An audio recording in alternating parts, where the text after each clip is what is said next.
नमस्कार दोस्तों, कैसे हैं आप सभी? आप सभी का मैं आपके मंच द सक्सेस माइंड में स्वागत करता हूं। उम्मीद करता हूं कि आप सब बहुत अच्छे होंगे। फटाफट से वीडियो को सब्सक्राइब करें, बेल आइकन ऑन कर दें ताकि उनको नोटिफिकेशन मिलती रहे जो मेरे चैनल में नए विजिटर हैं। और जो मेरे चैनल से जुड़े हुए हैं वो ज़्यादा से ज़्यादा लोगों तक शेयर करें। वीडियो को कैसी लगती है कमेंट में ज़रूर बताएँ। जैसा कि आपको पता है कि ज्योग्राफी पे हमारा अध्ययन चल रहा है और मंडे, ट्यूसडे, वेडनेसडे यानी शुरुआत के 3 दिन हमारा ज्योग्राफी चलता है और लास्ट के 3 दिन हमारा हिस्ट्री चलता है। तो शाम के 8 बज चुके हैं, मेरी क्लास शुरू हो चुकी है। मैं आपका दोस्त, मैं आपका गाइड। चलिए शुरू करते हैं शानदार प्रश्नों के साथ शानदार महत्वपूर्ण सेशन। आज का सेशन बहुत ही महत्वपूर्ण होने वाला है। चलिए शुरू करते हैं। 150 क्वेश्चनों तक हमारा डिस्कशन हो चुका है। आज उसके आगे का अध्ययन करेंगे। तो आज का एक पहला प्रश्न है कि सन्न नगर शब्द से, माफ़ कीजिएगा क्वेश्चन मिस हो गया है। तो आज का पहला प्रश्न है कि आधुनिक कृषि के संदर्भ में ट्रक फार्मिंग से क्या आशय है? पहला है जुताई के लिए और बीज बोने के लिए भारी मशीनरी के उपयोग से, विशेषीकृत सब्जियों की कृषि से, विशेषीकृत स्टॉलों और बांडों में पशुधन कृषि से, विशेषीकृत अंगूर की कृषि से। आधुनिक कृषि के संदर्भ में ट्रक फार्मिंग से क्या आशय है, इसके बारे में बताना है। तो आधुनिक कृषि के संदर्भ की अगर बात करें दोस्तों, जिसको ट्रक फार्मिंग के अंतर्गत आता है कि आधुनिक कृषि के अंतर्गत है ट्रक फार्मिंग, उससे क्या मतलब है?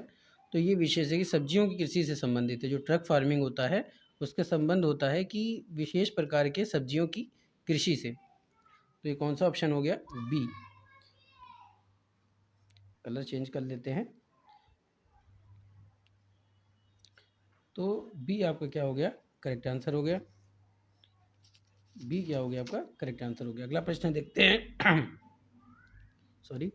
सन्न नगर शब्द से क्या आशय है? शहरी विकास का विशाल क्षेत्र जो मूल रूप से पृथक कस्बों या शहरों की विलय से बनता है। ठीक है, ये शहरों लिख गया है, ये शहरों होगा। ठीक है दोस्तों, बात समझ में आ रही है? ये क्या हो गया? कस्बों या शहरों। ठीक है, कस्बों या शहरों। चलिए, तो कस्बों या शहरों की विलय से यानी कि जो गांव हैं या फिर शहर, उनके विलय से बनता है। अगला है 1 मिलियन से कम जनसंख्या का शहर, शहरी क्षेत्र का पुनः ग्रामीणीकरण, शहरी विकास की विशाल क्षेत्र से जो बड़े शहर के विभाजित होने से बना हुआ है। तो सन्न नगर से आशय क्या है कि शहरी विकास का विशाल क्षेत्र जो मूल रूप से पृथक कस्बों या शहरों के विलय से बनता है। तो ये कहाँ पे ए? तो ए क्या हो गया? ऑप्शन आपका करेक्ट आंसर हो गया फॉर दिस क्वेश्चन। जो मेरे चैनल पे अभी अभी आए हैं उनसे गुजारिश है कि वीडियो को शेयर कर दें, ज़्यादा से ज़्यादा लोगों तक शेयर करें। यूपी पीएससी प्रीलिम्स का जो लक्ष्य निर्धारित किया गया है उसके अंतर्गत हम लोग का अध्ययन चल रहा है। चलिए शुरू करते हैं। और जिसको और अध्ययन करना है वो और क्वेश्चन की वीडियो मैंने डाल रखी है, आप उसको देख करके पुराने प्लेलिस्ट में जा करके आप उसको चेक कर सकते हैं। वहाँ पे आपको विश्व का भूगोल भी मिल जाएगा और भारत का भूगोल, अलग अलग प्रश्नों की श्रृंखला आपको मिल जाएगी। चलिए शुरू करते हैं। अगला प्रश्न, निम्नलिखित में से कौन सा भारत में सबसे बड़ा कंटेनर पोर्ट है? विशाखापट्टनम, न्यू मैंगलोर, जवाहरलाल नेहरू पत्तन, पारादीप। तो जो भारत में सबसे बड़ा कंटेनर पोर्ट है वो कौन सा है? तो दोस्तों वो है जवाहरलाल नेहरू पत्तन। सी क्या हो गया? ऑप्शन करेक्ट हो गया फॉर दिस क्वेश्चन। अगला प्रश्न देखते हैं। निम्नलिखित युग्मों पर विचार करना है। एक तरफ फसलें दी हुई है और एक तरफ फसल ऋतु, यानी कि ऋतु में कौन सी फसलें होती हैं। चलिए, सरसों जो होती है वो रबी के मौसम होती है, तरबूज जायद की फसल है, कपास खरीफ की। तो इसमें से कौन सा कथन या कौन सा युग्म सही है वो आपको बताना है। तो देखिए, सरसों की बात करें तो सरसों आपके रबी में होता है, सही है। तरबूज जायद फसल है, सही है। कपास खरीफ फसल है, बिल्कुल, ये तीनों ही सही हैं। तो तीनों कहाँ पे? आपका सी पे। तो C is the right answer for this question. चलिए आगे का प्रश्न देखते हैं कि अबेई का विवादित क्षेत्र निम्नलिखित में से किसकी सीमा के निकट स्थित है? इजराइल, फ़िलिस्तीन, ट्यूनीशिया, अल्जीरिया, सूडान, दक्षिण सूडान, सीरिया और तुर्की। तो अबेई की बात करें तो उसका जो विवादित क्षेत्र होता है वो किसकी सीमा के निकट स्थित है? तो सूडान और दक्षिण सूडान के बीच स्थित है। किसके बीच स्थित है दोस्तों? सूडान और दक्षिण सूडान के बीच में स्थित है। तो ये ऑप्शन आपको मिल जाएगा सी पे। तो सी क्या हो जाएगा? करेक्ट आंसर हो जाएगा फॉर दिस क्वेश्चन। अगला प्रश्न देखते हैं। विश्व के तेल व्यापार के लिए महत्वपूर्ण निम्नलिखित जल निकायों को पश्चिम से पूर्व के क्रम में व्यवस्थित करना है। एक तरफ दिया हुआ है हार्मुज जल संधि, दूसरी तरफ सुएज नहर दिया हुआ है, फिर है बाब अल मंदेब। आपको क्रम के हिसाब से बताना है, पूर्व से बताना है, ठीक है। पश्चिम से पूर्व की ओर हम चलते हैं तो जल निकायों का जो क्रम है वो क्या होगा। तो देखिए, पहला आता है आपका हार्मुज जल संधि, फिर आपका आता है बाब अल मंदेब, फिर आपका आता क्या है सुएज नहर। तो ये आपका क्रम वाइज हो जाएगा 1 3 2। तो 1 3 2 कहाँ पे है, दूसरा ऑप्शन है यानी बी पे। तो B is the right answer for this question. अगला प्रश्न देखते हैं। जनसंख्या की नकारात्मक वृद्धि किसके द्वारा प्राप्त की जा सकती है। जन्म दर की तुलना में उच्च मृत्यु दर द्वारा, लोगों के उत्प्रवास द्वारा, नीचे दिए गए कूट का प्रयोग करते हुए सही उत्तर का चयन करना है दोस्तों। तो जनसंख्या की अगर नकारात्मक वृद्धि की हम बात करें तो कैसे प्राप्त की जा सकती है, तो जन्म दर की तुलना में अगर मृत्यु दर अधिक है तो ठीक है, तो उसके द्वारा जनसंख्या नकारात्मक वृद्धि मानी जा सकती है, प्राप्त की जा सकती है। दूसरा, लोगों के प्रवास के द्वारा भी, ठीक है दोस्तों। तो ये दोनों ही क्या हैं, सही हैं। तो पहला दूसरा सही हो गया। तो पहला दूसरा सही है, तो पहला दूसरा दोनों कहाँ पे, सी पे। तो C is the right answer for this question. चलिए आगे चलते हैं। निम्नलिखित में से सही सुमेलित नहीं है। एक तरफ राज्य दिया हुआ है, एक तरफ गर्म झरने दिए हुए हैं दोस्तों, ठीक है। उसमें आपको बताना है कि कौन सा सुमेलित नहीं है। हिमाचल प्रदेश मणिकर्ण, तपता पानी, उड़ीसा तपता पानी, महाराष्ट्र ब्रिजेश्वरी, गुजरात नारायणी, ठीक है दोस्तों। तो ये आपको बताना है कि कौन सा आंसर सही है।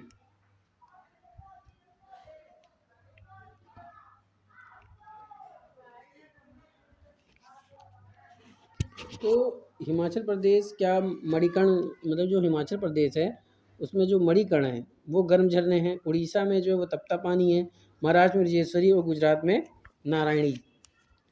तो कौन सा सही नहीं है आपको ये बताना है, ठीक है दोस्तों। इसमें से कौन सा नहीं है आपको ये ऑप्शन बताने हैं।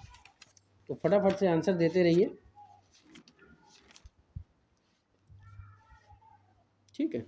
तो देखिए, अगर हम हिमाचल प्रदेश की बात करें तो उसमें जो गर्म झरने हैं वो किस नाम से जाने जाते हैं, मणिकर्ण, सही है। उड़ीसा की बात करें तो वहाँ तपता पानी, ये भी सही है। महाराष्ट्र ब्रिजेश्वरी, ये भी सही है। गुजरात नारायणी, ठीक है दोस्तों। तो ये क्या है, ये चारों ही ऑप्शन आपके सही हैं, ठीक है। इसमें पूछा जा रहा है कि निम्नलिखित में से कौन सुमेलित नहीं है दोस्तों। इसमें ऑप्शन छूट गया है तो आप ऑप्शन कर लीजिएगा कि इनमें से सभी, ठीक है। तो ये सभी इनमें से, एक मिनट माफ़ कीजिएगा, पूछ रहा है इनमें कौन सुमेलित नहीं है, ठीक है। तो देखिए यहाँ पे डी ऑप्शन आपका सही हो जाएगा। D is the right answer for this question. इसलिए क्योंकि जो नारायणी गर्म झरने हैं वो गुजरात में नहीं, राजस्थान में है। कहाँ पे है दोस्तों, राजस्थान में, याद रखिएगा इसको। नारायणी कहाँ है, राजस्थान में। आगे का प्रश्न देखते हैं। निम्नलिखित युग्मों में से कौन सुमेलित नहीं है। एक तरफ फसल दिया हुआ, एक तरफ देश। रबड़ थाईलैंड, कहवा मंगोलिया, जैतून स्पेन और गन्ना ब्राज़ील। बताना है कौन सा सुमेलित नहीं है इसमें से दोस्तों। देखिए, रबड़ की हम बात करें तो थाईलैंड में पड़ता है, सही है। कहवा मंगोलिया, ये भी सही है। जैतून स्पेन, सही है। और गन्ना ब्राज़ील, ठीक है। तो यहाँ पे पूछा कौन सुमेलित नहीं है, तो देखिए कहवा जो है वो दोस्तों ब्राज़ील में आता है। कहाँ पे आता है, कहवा ब्राज़ील में आता है, ठीक है। यहाँ पे क्या दिया, मंगोलिया। तो यही क्या हो जाएगा, करेक्ट आंसर हो जाएगा। B option is the correct answer. चलिए अगला प्रश्न देखते हैं। समुद्री चक्रवर्ती तूफान तौकते किस सागर से उत्पन्न हुआ था। बंगाल की खाड़ी, हिंद महासागर, कैस्पियन सागर और अरब सागर। तो समुद्री चक्रवाती तूफान, ठीक है, तूफान तौकते या ताउते अरब सागर से उत्पन्न हुआ था, जो एक उष्णकटिबंधीय चक्रवाती तूफान था जिसका लैंडफॉल क्षेत्र गुजरात है, यानी गुजरात से वो उठा था। इसके अलावा केरल, कर्नाटक, गोवा, महाराष्ट्र के तटीय क्षेत्रों से गुजरता हुआ यह चक्रवात भारी तबाही मचाया इसने। और इसका नामकरण जो था दोस्तों म्यांमार के द्वारा किया गया था। किसके द्वारा किया गया था, म्यांमार के द्वारा किया गया था। वर्ष 2018 में ओमान में आए मेकान चक्रवात के बाद 2019 में वायु चक्रवात ने गुजरात को बहुत अधिक प्रभावित किया था उसके बाद 2020 में निसर्ग चक्रवात ने महाराष्ट्र को प्रभावित किया था दोस्तों। ठीक है, बात समझ में आ रही है? चलिए, तो यहाँ पे आंसर क्या हो गया कि समुद्री चक्रवाती तूफान जो तौकते था वो किस सागर से उत्पन्न हुआ था? तो ये उत्पन्न हुआ था दोस्तों अरब सागर से। कहाँ से उत्पन्न हुआ था? ये अरब सागर से उत्पन्न हुआ था। तो D is the right answer for this question. और एक बात और इसमें इम्पोर्टेंट याद करने वाली है या ध्यान में रखने की बातें हैं कि गुजरात, ठीक है, गुजरात में पड़ा था। ठीक है, ये जो एक विश्ववंडी तूफान था जिसका लैंडफॉल क्षेत्र जो होता है, लैंडफॉल क्षेत्र माना जाता है, वो गुजरात था दोस्तों। ठीक है, चलिए आगे का प्रश्न देखते हैं कि निम्नलिखित में से कौन सा युग्म सुमेलित नहीं है? एक तरफ देश दिए हुए थे राजधानी, एंटीगुआ और Bermuda Saint John's, Dominica Saint Domingo, El Salvador Saint Salvador, Bahamas, Nassau. ये आपको बताना है दोस्तों। ठीक है, निम्नलिखित में से कौन सा युग्म सुमेलित नहीं है? ठीक है, कौन सा युग्म सुमेलित नहीं है ये बताना है।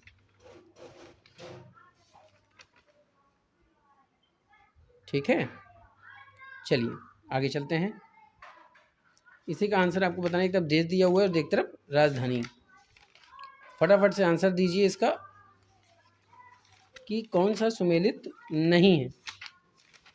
ठीक है, इसमें बताना है आपको कौन सा सुमेलित नहीं है।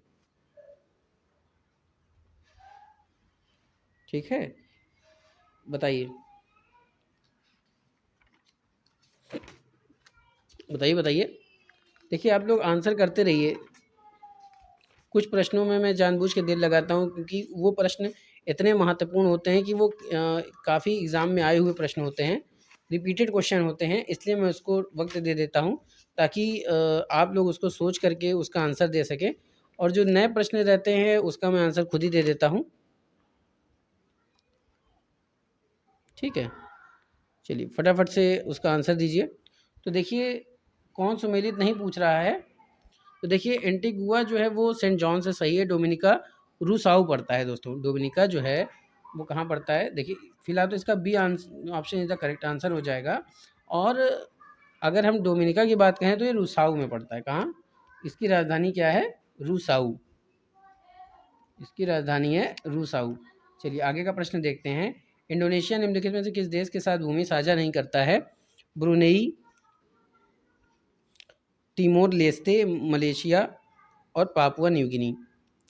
तो ब्रुनेई की सीमा इंडोनेशिया से नहीं लगती है। ब्रुनेई 3 तरफ से मलेशिया से तथा एक तरफ से समुद्र से घिरा है। मलेशिया, पापुआ न्यू गिनी व तिमोर लेस्ते इंडोनेशिया के साथ सीमा साझा करते हैं। इसलिए उपर्युक्त दक्षिणी पूर्वी एशिया में जो देश दिया हुआ है, ठीक है, वो द्वीपीय देश होते हैं। ठीक, लेकिन ब्रुनेई क्या है कि ब्रुनेई की सीमा इंडोनेशिया के साथ नहीं लगी हुई है। तो ए ऑप्शन क्या हो जाएगा? करेक्ट आंसर हो जाएगा फॉर दिस क्वेश्चन। चलिए अगला प्रश्न देखते हैं। फसल चक्र के संदर्भ में निम्नलिखित में से कौन सा कथन सही नहीं है? फसल चक्र के संबंध में कौन सा कथन सही नहीं है वो आपको बताने हैं। तो देखिए पहला कथन क्या कह रहा है कि कह रहा है कि गाढ़ी, ठीक है, गहरी जड़ों वाली फसलों के बाद उसी तरह की फसलें उगानी चाहिए। फलीदार फसल के बाद बिना फली वाली फसल लेनी चाहिए। तो इन दोनों ही बातों में से कौन सा सत्य है आपको ये बताना है। तो देखिए फसल चक्र सिद्धांत के अनुसार क्या है कि एक उत्तम फसल उत्पादकता प्राप्त करने के लिए निम्नलिखित पद्धतियों को अपनाना चाहिए। कि देखिए उथली जड़ वाली फसलों के बाद गहरी जड़ वाली फसल उगानी चाहिए। उथली के बाद गहरी जड़ वाली, फलीदार फसलों के बाद बिना फली वाली फसल उगानी चाहिए। ये बात सही हो गई। देखिए फली के बाद बिना फली वाली, तो दूसरा तो सही हो गया आपका, दूसरा सही हो गया आपका। ठीक है, और पहला क्या हो गया? गलत हो गया, क्योंकि पहले उथली होनी चाहिए तब गहरी होनी चाहिए। ठीक है, तो केवल दूसरा सही है। तो केवल दूसरा कहाँ पे? बी पे। तो B option is the right answer for this question. चलिए अगला प्रश्न देखते हैं। भारत के लिए निम्नलिखित कथनों में से कौन सा सत्य है? भारत विश्व का 7वां बड़ा देश है। भारत जनसंख्या की दृष्टि से विश्व का दूसरा राष्ट्र है। इसकी भूमि सीमा का विस्तार लगभग 15,200 किलोमीटर है। सर्वप्रथम सूर्योदय इसके मिजोरम राज्य से होता है दोस्तों। ठीक है, तो भारत के लिए निम्नलिखित कथनों में से कौन सा कथन असत्य है यानी गलत है, ये आपको बताना है। फटाफट से आंसर दीजिए आप लोग।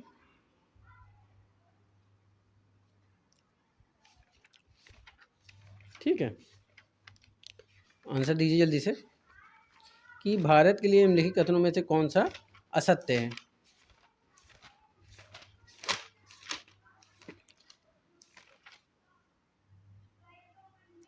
तो देखिए, भारत विश्व का 7वां सबसे बड़ा देश है, ये बात सही है।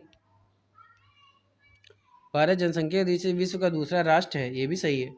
इसकी भूमि सीमा का विस्तार लगभग 15,002 किलोमीटर है, सही है। सर्वप्रथम सूर्योदय की जो सूर्योदय होता है वो मिजोरम राज्य में होता है, ये बिल्कुल गलत है दोस्तों, क्योंकि अरुणाचल प्रदेश में होता है। कहाँ पे होता है? ये अरुणाचल प्रदेश में होता है, ठीक है। ये अरुणाचल प्रदेश में सूर्योदय होता है सबसे पहले, ठीक है, ना कि मिजोरम में। तो ये गलत हो गया। तो भारत का निम्नलिखित में से कौन सा कथन असत्य है? तो ये आंसर क्या हो जाएगा? डी। डी आंसर क्या हो जाएगा आपका? करेक्ट आंसर हो जाएगा। अगला प्रश्न देखते हैं, निम्नलिखित में से कौन सा युग्मों पर विचार कीजिए, कौन सा युग्म सही है। एक तरफ शहर दिया हुआ, एक तरफ नदी के तट पर अवस्थित दिया हुआ है।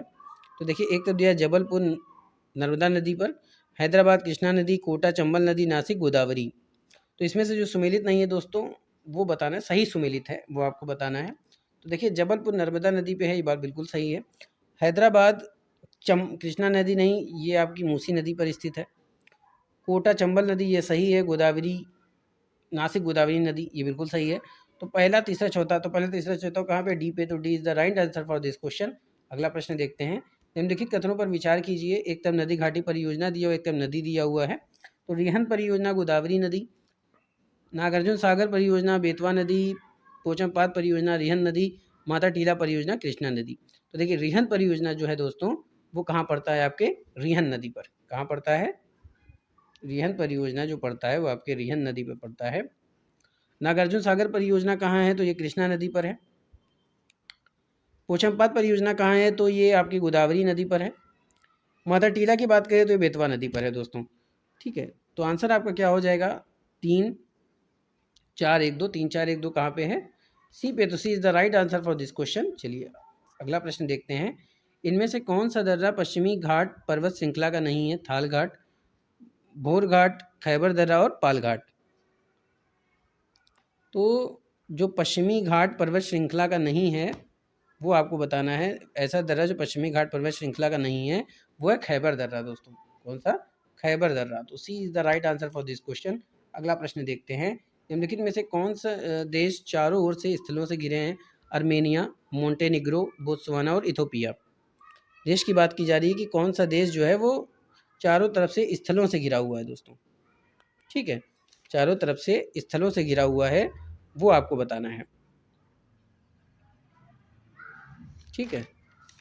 चलिए बताइए, आर्मेनिया, मोंटेगो, बोत्सवाना और इथोपिया।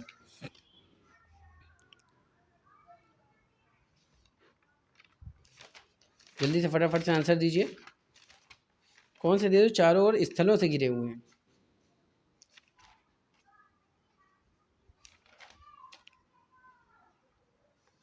जल्दी जल्दी फटाफट से आंसर दीजिए। एक तरफ आर्मेनिया है, आर्मेनिया, मोंटेनिग्रो, बोत्सवाना और इथोपिया, ठीक है। चारों ओर स्थलों से घिरा हुआ आपको बताना है, जल्दी से बताइए। नीचे दिए गए कूट का सही उत्तर का चयन करते हुए आपको बताना है कि इसमें कौन सा सही है। जल्दी बताइए।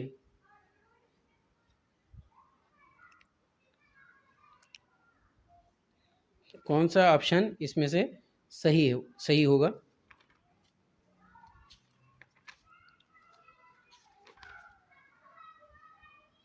तो देखिए, जो चारों ओर से स्थल घिरे हुए देश हैं वो कौन सा है आपका? आर्मेनिया है, उसके बाद आपका बोत्सवाना है और इथोपिया है। तो पहला तीसरा चौथा कहाँ पे दोस्तों? डी पे। तो D is the right answer for this question. चलिए अगला प्रश्न देखते हैं, निम्नलिखित में से कौन सही सुमेलित नहीं है? तो एक तरफ देश दिया हुआ, एक तरफ लौ अयस्क उत्पादन क्षेत्र दिया है। कजाकिस्तान का देखिए कारगंडा दिया हुआ है, यूक्रेन का किरवाई राग दिया हुआ है, जर्मनी का नारकंड दिया हुआ है, फ्रांस का दिया हुआ है पिरनिज, माफ़ कीजिएगा। तो इसमें बताना है कौन सुमेलित नहीं है, ठीक है। तो देखिए, अगर हम कजाकिस्तान की बात करते हैं दोस्तों, तो ये कारगंडा में है, बिल्कुल सही है। यूक्रेन किरवाई राग, ये सही है। जर्मनी नारमंडी, ये भी देखिए ये गलत हो गया क्योंकि ये फ्रांस हो गया। और फ्रांस पिरनिज, ये सही है। तो आपका केवल तीसरा सुमेलित नहीं है। तो B is the right answer for this question दोस्तों। अगला प्रश्न देखते हैं, निम्नलिखित में से कौन एक सही सुमेलित है? लॉरेन औद्योगिक प्रदेश इटली में है, रूर औद्योगिक प्रदेश जर्मनी, ब्रिस्टल औद्योगिक प्रदेश फ्रांस, रूर औद्योगिक प्रदेश यूनाइटेड किंगडम। तो इसमें कौन सा सुमेलित नहीं है आपको ये बताना है। तो लॉरेन औद्योगिक प्रदेश जो है दोस्तों वो इटली में है, ये बात सही है आपका। रूर औद्योगिक प्रदेश की बात करें तो ये जर्मनी बता रहा है दोस्तों, ठीक है, ये बिल्कुल सही है। कौन सुमेलित है ये बताना है, ठीक है। तो देखिए लॉरेन की अगर हम बात करें दोस्तों, ठीक है, तो लॉरेन फ्रांस में स्थित है ना कि इटली में, इसलिए तो गलत हो गया। रूर औद्योगिक प्रदेश जर्मनी में सही हो गया। ब्रिस्टल की अगर हम बात करें तो ब्रिस्टल यूनाइटेड किंगडम में है ना कि फ्रांस में, ये भी गलत हो गया दोस्तों। सेक्लोनी की अगर हम बात करते हैं तो ये जर्मनी में है ना कि यूनाइटेड किंगडम में, तो ये भी गलत हो गया। तो कौन सा सुमेलित सही है? तो केवल दूसरा सही है, B is the right answer for this question दोस्तों। अगला प्रश्न देखते हैं, लोमबुक जल मरुस्थल किन दो देशों के बीच स्थित है? बाली और लोमबोक, लोमबोक और संभावा, संभावा एवं जावा, जावा और बाली, ठीक है, किसके बीच स्थित है ये बताना है। फटाफट से आंसर दिए। देखिए ये क्वेश्चन बहुत ही महत्वपूर्ण प्रश्न है, ठीक है। बाली एवं लोमबोक, लोमबोक एवं संभावा, संभावा एवं जावा और जावा एवं बाली, ठीक है दोस्तों। ये very very most important question है दोस्तों, ये very very most important question है, आप इसको नोट कर लीजिए। ये question very most important question है ये, ठीक है। लोमबुक जल मरुस्थल किन दो देशों के बीच स्थित है? तो ये बाली एवं लोमबुक में स्थित है, तो पहला सही है, तो ये is the right answer for this question दोस्तों, ठीक है। चलिए अगला प्रश्न देखते हैं, निम्नलिखित में से कौन गर्म धारा है? फॉकलैंड धारा, ब्राज़ील धारा, लेब्राडोर धारा, कनारी धारा। गर्म धारा की बात करें तो ब्राज़ील धारा ही गर्म जल धारा है दोस्तों, बाकी सब ठंडी जल धाराएँ हैं, ठीक है। तो इसमें क्या हो जाएगा? ब्राज़ील धारा, तो B is the right answer for this question. अगला प्रश्न देखते हैं, निम्नलिखित कूटों पर विचार करना है। एक तरफ देश दिया हुआ है, एक तरफ प्राथमिक निर्यात। चार्ट की बात करें तो चार्ट कपास, niger uranium, Rwanda petroleum, Benin coffee. अब इसका मिलान करते हुए आंसर देखना है। तो देखिए चार्ट पेट्रोलियम के लिए है दोस्तों, चार्ट किसके लिए है? पेट्रोलियम के लिए है। नाइजर की बात करें तो नाइजर यूरेनियम के लिए है। रावंडा किसके लिए है? तो रावंडा कॉफ़ी के लिए है दोस्तों। बेनिन कपास के लिए है। तो जो आंसर निकल के आ रहा है वो क्या आ रहा है? 3 2 4 1, 3 2 4 1 कहाँ पे दोस्तों? सी पे। तो C is the right answer for this question. अगला प्रश्न देखते हैं, पश्चिम एशिया में सर्वाधिक तेल उत्पादक देश कौन सा है? इराक, ईरान, सऊदी अरब, अरब लेबनान। तो पश्चिम एशिया में जो सर्वाधिक तेल उत्पादक देश है दोस्तों वो है सऊदी अरब दोस्तों। कौन सा? सऊदी अरब।